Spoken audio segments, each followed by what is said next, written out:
Sir చూసుకున్నట్టయితే ఇప్పుడు America టారిఫ్‌లు విధించింది. సో, ఇది మార్కెట్ మీద ఎలాంటి ప్రభావం చూపిస్తుందంటారు? అసలు పాజిటివ్ ఏంటి? నెగెటివ్ ఏంటి?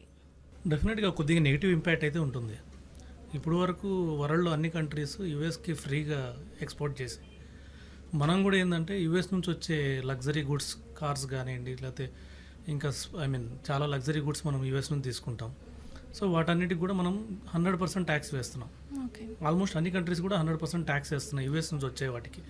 కానీ యూఎస్‌కి మనం ఏం చేస్తున్నాం, ఫ్రీగా ఎక్స్‌పోర్ట్ చేస్తున్నాం. ఇప్పుడు యూఎస్ వచ్చి ఇన్ని రోజులు ఎందుకు పట్టించుకోలేదంటే వాళ్ళకి కావాల్సినంత అమౌంట్ ఉంది, మనీ ఉంది, హ్యూజ్ వనరులు ఉన్నాయి. 35 crores జనాభా, అంటే జనాభా కూడా తక్కువే, ఎందుకంటే వాళ్ళ ల్యాండ్ బ్యాంక్తో పోలిస్తే. సో మన ఇండియా చిన్న ల్యాండ్ బ్యాంక్ అయినా కూడా హ్యూజ్ పాపులేషన్ ఉంది, పర్ క్యాపిటల్ ఇన్కమ్ కూడా ఎక్కువ అక్కడ.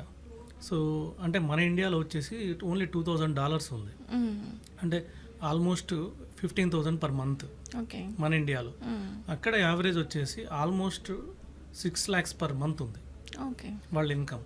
సో మన ఇండియన్ ఇన్కమ్ చూస్తే ఓన్లీ 15,000 per month ఉంది. సో వాళ్ళకి అన్ని వనరులు ఉన్నాయి కాబట్టి వాళ్ళు ఇన్ని రోజులు దాని గురించి పెద్ద పట్టించుకోలేదు. కాకపోతే ఇప్పుడు ఏమైందంటే యుఎస్ డెట్ పెరిగిపోయింది. యుఎస్ ఎకానమీ వచ్చేసి ఆల్మోస్ట్ $30 trillion. వాళ్ళే ఇప్పటికి కూడా వాళ్ళే నెంబర్ 1. కానీ వాళ్ళ అప్పు చూస్తే ఇప్పుడు $39 trillion అయింది. అంటే వాళ్ళ గవర్నమెంట్ సెక్యూరిటీస్ అంటారు.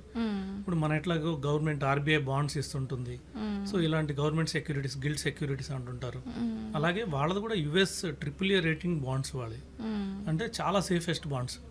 వాళ్ళ బాండ్స్ చైనా కొన్నారు, కొన్ని దేశాలకు ఉన్నాయి, మనం కూడా ఎంతో కొంత కొనే ఉంటాం. సో ఇవన్నీ కలిసి వాళ్ళది $39 billion అయిపోయింది. యాక్చువల్గా యూఎస్ అంటేనే డెట్ నార్మల్గానే, ఫస్ట్ నుంచి కూడా యుఎస్ ఎకానమీ ఎలా బిల్డ్ అయిందంటే డెట్ మీదే బిల్డ్ అయింది.